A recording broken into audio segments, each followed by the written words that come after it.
ये क्लास भी आपकी हमेशा की तरह हिंदी क्लास होने वाली है और ये क्लास जो है बचे हुए 15 क्वेश्चन हैं आपके जो 12 जनवरी 2023 को सीटेट द्वारा पूछे गए थे हिंदी के प्रश्न, उनको हम यहाँ करने का प्रयास करेंगे। तो चलिए देखते हैं अपने पहले क्वेश्चन को। और उससे पहले मैं आप सभी से कहना चाहूँगा, जो भी लोग चैनल पर नए हों या पहली बार विजिट कर रहे हों, वो चैनल को सब्सक्राइब करना बिल्कुल ना भूलें और साथ ही बेल आइकन प्रेस करना बिल्कुल ना भूलें। और क्लास अच्छा लगे तो प्लीज़ क्लास को लाइक करिएगा। तो चलिए क्वेश्चन को देखते हैं कि उत्तर प्रदेश की पूर्वी भाग में बोली जाने वाली हिंदी उत्तर प्रदेश के पश्चिमी भाग में बोली जाने वाली हिंदी से भिन्न है। इस भिन्नता किस रूप में जाना जाता है? देखिए मैं बता दूं कि पहली बात कि आपको बोली जानने के लिए आपको एक जो बोली चैप्टर हिंदी में है, बोली एवं भाषाएं, उसको आपको गहन अध्ययन करना पड़ेगा, तभी आप इसके अंतर को समझ पाएंगे और इसमें क्या कुछ नहीं है वो चीज़ भी आप समझ पाएंगे। तो देखते हैं, दिया कि वे हिंदी की बोलियां हैं, तो एकदम नो डाउट ये हिंदी की बोलियां दोनों हैं, पूर्वी हो चाहे पश्चिमी हो, ये दोनों हिंदी की ही बोलियां हैं। और बात करेंगे दूसरे की वे विभिन्न भाषाएं हैं, तो ये विभिन्न भाषाएं नहीं हैं। अगर हम दूसरे ऑप्शन की बात करें तो ये विभिन्न भाषाएं नहीं हैं। सी बात करें तो वे हिंदी की एक बोली से संबंध रखती हैं, तो वे हिंदी की एक बोली से संबंध तो रखती हैं, लेकिन वे हिंदी की बोलियाँ हैं। क्या है? हिंदी की बोलियाँ हैं, तो संबंध नहीं रखती हैं, वो डायरेक्ट हिंदी की बोली है। और डी भी, वे आने वाले समय विभिन्न भाषाओं का दर्जा प्राप्त कर लेंगी, ये भी नहीं सही होगा। आपका जो ए ऑप्शन है वे हिंदी की बोलियां हैं, ये सही हो जाएगा। अगर हम बात करें, दिया है कि 17 नंबर क्वेश्चन, निम्नलिखित में से कौन सा भाषा अधिगम के संबंध में सही नहीं है? तो आपका ए ऑप्शन जो दिया है कि भाषा मुख्यतः अपने उद्देश्यपूर्ण प्रयोग के माध्यम से विकसित होती है, ए ऑप्शन है आपका। बी दिया है कि अधिगम में बातचीत, लिखना, आकार देना और आगे बढ़ना शामिल है। बी है आपका अधिगम भाषा की आकृतियों और नियमों को सीखने के द्वारा होता है। डी आपका है भाषा का प्रयोग संज्ञानात्मक विकास में योगदान देता है और इसके लिए पूर्व अपेक्षित भी है। तो जो सी वाला ऑप्शन हमारा है, इसको ध्यान से देखेंगे हम सब। अधिगम भाषा की आकृतियों और नियमों को सीखने के द्वारा होता है। क्या होता है? यानी कि भाषा अधिगम के संबंध में सही नहीं है, तो यही जो आपका ऑप्शन है सी वाला ऑप्शन, अधिगम भाषा की आकृतियों और नियमों को सीखने के द्वारा होती है, तो ये आपका मिसमैच है, यानी कि भिन्न है, और यही आपका रॉन्ग ऑप्शन है, जो इस क्वेश्चन का सही ऑप्शन होगा। बात करेंगे 18वें क्वेश्चन की। दिया है कि निम्नलिखित में से किन भाषाओं को भारत सरकार द्वारा शास्त्रीय भाषा के रूप में मान्यता दी गई है? तो देखिए मैं सीरीज बताते चल रहा हूँ और आप उनमें से सही करने का प्रयास करिएगा। दिया है आपका, देखिए पहले 22 भाषाओं को उनमें शामिल किया गया है। क्या किया गया है? 22 भाषाओं को। और ये देखिए दिया कि शास्त्रीय भाषा, भारत द्वारा शास्त्रीय भाषा, तो शास्त्रीय भाषा जो है 6 भाषाएँ हैं। कितने हैं? 6 भाषाएँ। 6 भाषाएँ कौन कौन से हैं आप उसको सीरीज नोट करिएगा। तमिल, ठीक है, तमिल हो गया, संस्कृत हो गया, कन्नड़ हो गया, तेलुगु हो गया, मलयालम हो गया, उड़िया हो गया। और तमिल कब मिला था? 2004 मान्यता मिली थी। संस्कृत 2005 में, और कन्नड़ को 2008 में, तेलुगु भी 2008 में, मलयालम 2013 में और उड़िया 2014 में। तो आपका जो डी ऑप्शन है, इसमें देखिए जितने मैंने भाषा का नाम लिया वो सभी भाषा भी है, और इनको मैंने मान्यता किस वर्ष में प्राप्त हुई वो भी बताया आपको। बात करेंगे 19वें क्वेश्चन की। दिया कि शिक्षा में मातृभाषा आधारित बहुभाषिकता का क्या अर्थ है? ऑप्शन ए है, शिक्षार्थी अपनी मातृभाषा में विद्यालयी शिक्षा आरंभ करते हैं और जैसे जैसे आगे बढ़ते हैं उसमें और अधिक भाषाएं जोड़ते जाते हैं। बी आपका है, शिक्षार्थी अपने सभी विषय अपनी मातृभाषा में पढ़ते हैं और आगे जाकर अंग्रेजी माध्यम में पढ़ते हैं। सी आपका है, शिक्षार्थी मातृभाषा एक भाषा के रूप में सीखते हैं और विद्यालय में जैसे जैसे आगे बढ़ते हैं अंग्रेजी माध्यम में अध्ययन करते हैं। डी आपका है, शिक्षार्थी कक्षा एक ही अंग्रेजी सीखते हैं और विद्यालय के माध्यमिक स्तर से भारतीय भाषा माध्यम से अंग्रेजी माध्यम अपनाते हैं। तो ए वाले ऑप्शन पे हम अपने जोड़ देंगे और इसको देखते हैं क्या दिया है कि शिक्षार्थी अपनी मातृभाषा में विद्यालय शिक्षा आरंभ करते हैं, जो कि सही है, और जैसे जैसे आगे बढ़ते हैं उनमें और अधिक भाषाएं जोड़ते जाते हैं। तो ये आपका राइट ऑप्शन हो जाएगा इस क्वेश्चन का। 20वें क्वेश्चन की तरफ बढ़ते हैं और 20वां क्वेश्चन हमारा दिया है, विद्यालयी शिक्षा में बहुभाषावाद किस प्रकार से एक संसाधन है? विद्यालयी भाषा में बहुभाषावाद किस प्रकार से एक संसाधन है? ए ऑप्शन है कि जहां तक संभव हो अधिक से अधिक भाषाओं का शिक्षण। बी आपका है, लचीली भाषा शिक्षा नीति को स्वीकृति। सी आपका है, कक्षा में शिक्षार्थियों की भाषा का प्रयोग। और डी आपका है, कक्षा में इसे शिक्षण की विधि के रूप में अपनाना। तो क्या कुछ सही हो जाएगा? देखिए ध्यान से, सी वाले ऑप्शन को, कक्षा में शिक्षार्थियों की भाषा का प्रयोग जो है बहुभाषावाद का संसाधन है। बहुभाषा जो है एक प्रकार संसाधन किसका है? शिक्षार्थियों की भाषाओं का प्रयोग, यानी कक्षा में शिक्षार्थियों की भाषा का प्रयोग। बात करेंगे किसी क्वेश्चन की, दिया है कि जब कोई बालिका नई भाषा सीखती है, वह उस भाषा को बोलने व उसके प्रयोग के लिए कुछ समय लेती है। इस अवधि को किस रूप में जाना जाता है? उस जो सीखने में जो उसका समय लिया गया है, उस समय के बारे में क्वेश्चन पूछ रहा है कि क्या कहता है उस समय को।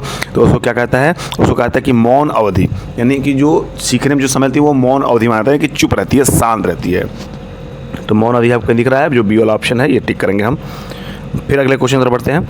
अगला क्वेश्चन हमारा दिया है कि एक अध्यापिका ग और भ से अंत होने वाले शब्दों जैसे कि विसर्ग और विदर्भ आदि का उच्चारण करवाती है। शब्दों के इन जोड़ों को किस रूप में जाना जाता है? तो आप भी जानते हैं, पीछे पढ़े भी हैं, हमेशा और हमेशा ऐसे जोड़ों को हम विषम जोड़े कहते हैं। क्या कहते हैं? विषम जोड़े। क्या कहते हैं? विषम जोड़े। तो आपको देखिए लास्ट में डी ऑप्शन दिया है, विसर्ग और विदर्भ किस तरह के जोड़े हैं? ये विषम जोड़े हैं। अब बात करेंगे 23वें क्वेश्चन की, जो दिया है कि गौरव बीजू भाई बधेका की छोटी छोटी कहानियाँ पसंद करता है और जब भी उसे समय मिलता है तो वह इन कहानियों को पढ़ता है। इस प्रकार के पठन को क्या कहा जाता है? तो ए ऑप्शन है कि सरसरी तौर पर पढ़ना, बी आपका है बारीकी से पढ़ना, सी आपका है विस्तार से पढ़ना और डी आपका है तीव्रता से पढ़ना। तो क्या कुछ सही हो जाएगा? जो सी आपका है देखिए, विस्तार से पढ़ना। क्या हो जाएगा? विस्तार से पढ़ना। तो इन कहानियों को पढ़ता है तो कैसा हो जाएगा? विस्तार से पढ़ना कहा जाएगा। 24वें क्वेश्चन तरफ बढ़ते हैं। दिया है कि निम्नलिखित में से कौन सा अंतःक्रियात्मक परिकल्पना का समर्थन नहीं करता है? ध्यान से देखिए क्वेश्चन को, निम्नलिखित में से कौन सा अंतःक्रियात्मक परिकल्पना का समर्थन नहीं करता, यानी कि 3 ऑप्शन जो हैं वो अंतःक्रियात्मक परिकल्पना का समर्थन करते हैं, बाकी बचा एक जो है उसके विपरीत है, तो उसको हमें चुन के बताना है। तो ऑप्शन ए है चयनित विषयों पर समूह परियोजना कार्य, और बी है आपका शिक्षार्थियों को विनिमय के अवसर यानी बातचीत प्रदान करना, और सी है आपका समूह कार्य जोड़ों में कार्य और समूची कक्षा में एक साथ कार्य, डी आपका है कि अध्यापक द्वारा व्याख्यान और श्रुतलेख कार्य। तो आप सभी बताइए, जो देखिए अभी तक हम जितना भी क्वेश्चन किए हैं, अगर आप डी ऑप्शन को देखेंगे तो बहुत आसानी से इस क्वेश्चन का आंसर आप दे सकेंगे। जो अध्यापक द्वारा व्याख्यान और श्रुतलेख कार्य होता है, यही जो है आपका अंतःक्रियात्मक परिकल्पना का समर्थन नहीं करता है, बाकी सारी चीज़ें जो है वो करती हैं। बात करेंगे हम 25वें क्वेश्चन की, जो दिया है कि निम्नलिखित में से कौन सा शिक्षार्थियों में पठन विकसित करने का उद्देश्य नहीं है? क्या है? विकसित करने का उद्देश्य नहीं, यानी कि शिक्षार्थियों में पठन विकसित करने का उद्देश्य नहीं है। तो ये आपका ऑप्शन है कि पाठ्य सामग्री को पढ़ते हुए उसमें से निष्कर्ष ढूंढना, और बी ऑप्शन है कि पाठ्य सामग्री को अपने पूर्व अनुभवों से जोड़ना, सी आपका है शब्दों और शब्द समूहों के अर्थ समझना, डी आपका है अध्यापक द्वारा जोर से बोलकर पढ़ने के बाद उसे दोहराना। तो जो डी ऑप्शन है, इसमें भी डी ऑप्शन को हम ध्यान देंगे। अध्यापक द्वारा जोर से बोलकर पढ़ने के बाद उसे दोहराना जो है शिक्षार्थियों के पठन को विकसित करने का जो उद्देश्य है, यही नहीं है। 26वें क्वेश्चन पर बढ़ते हैं। उसमें दिया है कि आस्था जो है कक्षा 6 में एक वाक्य उदाहरण देकर व्याकरणिक अवधारणा, यानी कि मिश्रिम वाक्य, ये मिश्रित वाक्य हो जाएगा, क्या हो जाएगा? सॉरी मिश्रिम है, मिश्रिम वाक्य की पहचान करवा रही है। वो अपने विद्यार्थियों को बहुत से वाक्य देकर अभ्यास करवा रही है और बाद में सरल वाक्यों से मिश्रित वाक्य बनाने का काम देती है। इस युक्ति को कहा क्या जाता है?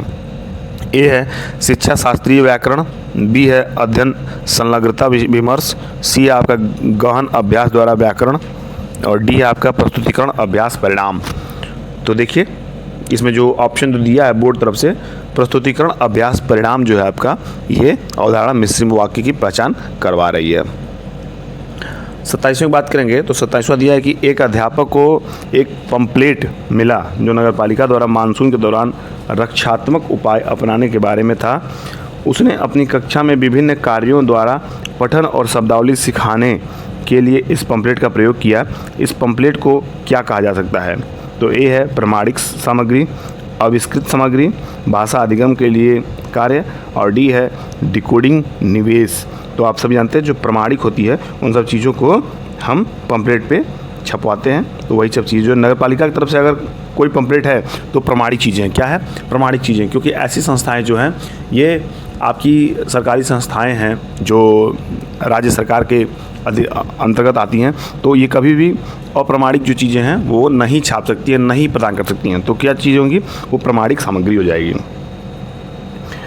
फिर बात करेंगे 28वें क्वेश्चन की, जो दिया है कि एक अध्यापक ने कक्षा 7 के विद्यार्थियों को कहा कि वे समूह बनाकर ऐसे विषय या थीम का चयन करें जिसके अंतर्गत अपने शरीर और आसपास के स्थानों से जुड़े आंकड़े एकत्र करें, अपने मित्रों को साथ उन पर चर्चा करें और रिपोर्ट तैयार करें कि इस पर क्या कहा जाएगा। तो आप भी जानते हैं, सीधे मैं बता दूं, इसका जो मतलब जो रिपोर्ट तैयार करने के बाद उसको रिपोर्ट जो तैयार किया जाएगा वो परियोजना कार्य रहेगी। क्या रहेगी? परियोजना कार्य। प्रदत्त कार्य नहीं होता है। प्रदत्त कार्य यानी कि जो दिया गया कार्य होता है वो होता है। फिर बात करेंगे 29वें क्वेश्चन की, जो दिया है इसमें, निम्नलिखित में से किसे पोर्टफोलियो आकलन कहेंगे? तो किसको कहेंगे? शिक्षार्थियों के विभिन्न अधिगम कार्यों का संग्रहीकरण व रिकॉर्ड रखना और उनके समग्र आकलन के लिए इनका उपयोग। और ये बिल्कुल सही और सटीक ऑप्शन है। मैं पिछले कई क्लास में बताया हूँ, ईवीएस के क्लास में बताया हूँ कि पोर्टफोलियो का जो सही उदाहरण होता है जिसमें छात्रों के विभिन्न अधिगम कार्यों का संग्रहीकरण होता है, वो रिकॉर्ड होता है, उन्हीं को हम पोर्टफोलियो कहते हैं। फिर बात करेंगे इस क्लास के लास्ट क्वेश्चन की, और 12 जनवरी 2023 का जो सीटेट का एग्ज़ाम होता है उस हिंदी के लास्ट क्वेश्चन की बात करेंगे।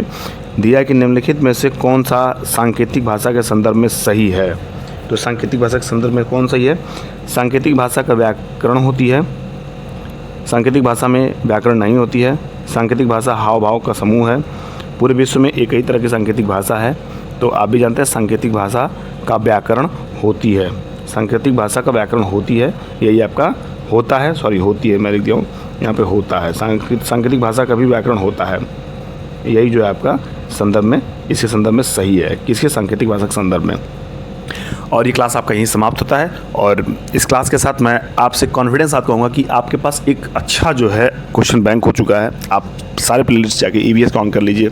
आप आज मैं हिंदी का प्लेलिस्ट जो है उसको क्रिएट कर दूंगा, आप उसको देख सकते हैं। बहुत ही प्रेम पूर्वक सारे क्वेश्चंस को देखिए, सारे क्लास को देखिए। आपके पास एक ऐसा साधन हो चुका है कि आप 20 अगस्त तक जाते थे, क्वेश्चनों के भरमार हो जाएंगे आपके पास प्रीवियस ईयर के। तो आप उनका सहारा लीजिए, उनको यूज़ करिए और खूब अच्छे से अपने पेपर को देके आइए। मेरी शुभकामनाएं आपके साथ हैं। तो चलिए, इस क्लास में अब विदा लेने का वक्त आ गया है। मिलते हैं अगले क्लास में, तब तक के लिए बाय बाय, टेक केयर।